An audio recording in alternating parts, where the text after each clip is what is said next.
భారత రాష్ట్ర సమితి పార్టీ ద్వారా జాతీయ రాజకీయాల్లో క్రియాశీలక పాత్ర పోషించే దిశగా ఆ పార్టీ అధ్యక్షుడు నాటి సీఎం కేసీఆర్ తీవ్ర ప్రయత్నాలు చేసిన విషయం తెలిసిందే. ముఖ్యంగా ఆంధ్రప్రదేశ్లో జగన్ని దెబ్బ కొట్టేందుకు బీఆర్ఎస్ పార్టీ విస్తరణ వేగవంతం చేశారు.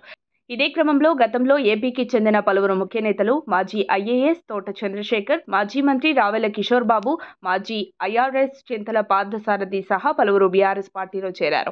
వారికి నాటి సీఎం కేసీఆర్ ఓఆర్టీ కండువాలు కప్పి బీఆర్ఎస్ పార్టీలోకి సాదరంగా ఆహ్వానించారు. కానీ గతేడాది జరిగిన తెలంగాణ అసెంబ్లీ ఎన్నికల్లో బీఆర్ఎస్ ఊహించని రీతిలో ఘోర పరాజయం పాలైన సంగతి తెలిసిందే.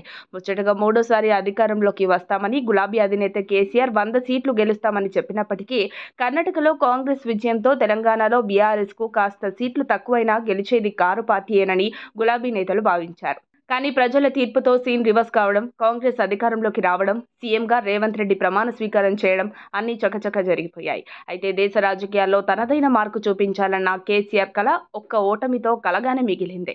ఇప్పుడు తాజాగా తెలంగాణ లోక్సభ ఎన్నికల్లో పట్టు నిలుపుకోవటమే కష్టంగా మారిన నేపథ్యంలో ఏపీలో బీఆర్ఎస్కు బిగ్ షాక్ తగలనుందట. మాజీ మంత్రి రావెల కిషోర్ బాబు కేసీఆర్కు గుడ్ బై చెప్పి వైసీపీలో చేరనున్నారట.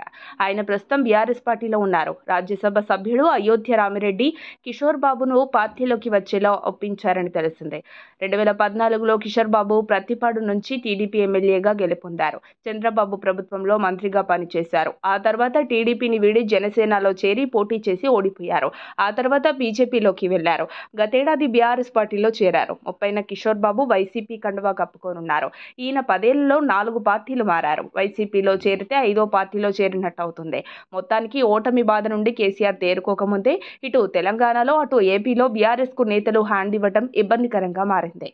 మరిన్ని అప్డేట్స్ కోసం మా కాయ్ టీవీని సబ్స్క్రైబ్ చేసుకోండి. మా వీడియో కనుక మీకు నచ్చినట్లయితే లైక్ చేయండి, షేర్ చేయండి. మీ విలువైన అభిప్రాయాలను కామెంట్ బాక్స్లో తెలియజేయండి.